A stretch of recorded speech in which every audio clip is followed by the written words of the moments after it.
प्रधानमंत्री का dream project Vishwanath corridor अब लगभग तैयार है। 13 दिसंबर को प्रधानमंत्री इसका लोकार्पण करेंगे।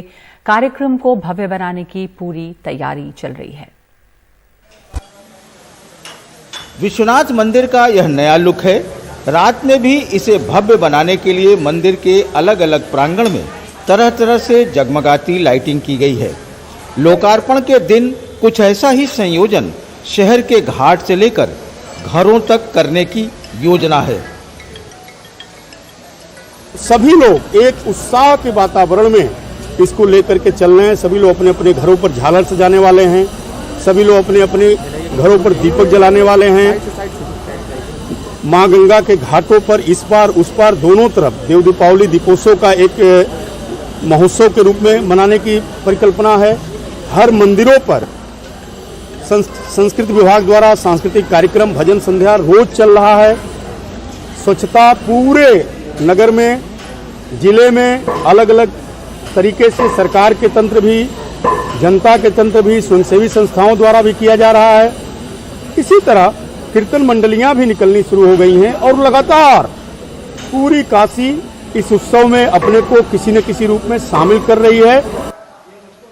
विश्वनाथ मंदिर के इस बदले स्वरूप और बड़ा प्रांगण बनने के बाद यहाँ के पुजारी भी बेहद खुश नजर आ रहे हैं, क्योंकि उन्हें लगता है कि कॉरिडोर के इस भव्य रूप से न सिर्फ इसकी छटा निखर आई है, बल्कि इससे यहाँ दर्शन करने आने वाले लोगों की तादाद भी बढ़ेगी।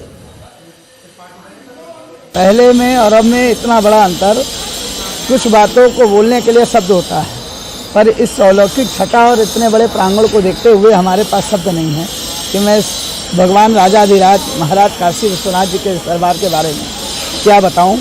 पहले मेरा भी यहाँ पे मकान था, मैं भी यहाँ का वासी रहा, मेरा भी यहाँ पे मकान गया है कॉरिडोर में।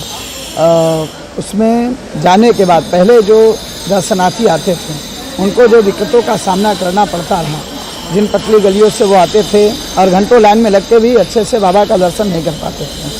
अब इतना बड़ा प्रांगण होने के बाद जो विग्रह छुपे हुए थे, मतलब छुपने का अर्थ था कि जहाँ आम दर्शनार्थी नहीं पहुँच पाते थे, अब उन्हीं सभी विग्रहों के दर्शन का लाभ उठाएंगे इस प्रांगण के अंदर। मुख्य मंदिर प्रांगण में प्रदक्षिणा पथ, उसमें लगे संगमरमर के शिलालेख, उन शिलालेखों पर धर्म शास्त्रों के स्त्रोत और उस पर बने भित्ति चित्र, ये सब विश्वनाथ मंदिर के प्रांगण के नए आयाम हैं, जो रात की लाइटिंग में भी बेहद खूबसूरत नजर आ रहे हैं। जो भारतीय दर्शन है वो सृजन के साथ विसर्जन दोनों का युग्म बना हुआ है। आप सृजन करते हैं और उसका उपयोग करने के बाद समय पर उसका विसर्जन करने की भी प्रवृत्ति है। बनारस की गलियां एक इतिहास हैं और इतिहास के एक दौर की उपलब्धि भी हैं और उनका अपना सौंदर्य भी है, जो बहुत इलाके में भी है और हमेशा वो रहेगा सौंदर्य। लेकिन धीरे धीरे नव सृजन भी होता है। सृष्टि जैसे समय समाप्त पर किसी भी व्यक्ति को पृथ्वी से उठा लेती है, कोई भी पेड़ अचानक एक दिन सूख जाता है, तो सृष्टि अपना आवरण बदलते रहती है, सृष्टि अपना रूप बदलती है। नए रूप को स्वीकार करने में बहुत सारे लोगों को दिक्कत होती है। ये एक प्रकृति भी है, लेकिन धीरे धीरे लोग उसको स्वीकार कर लेते हैं।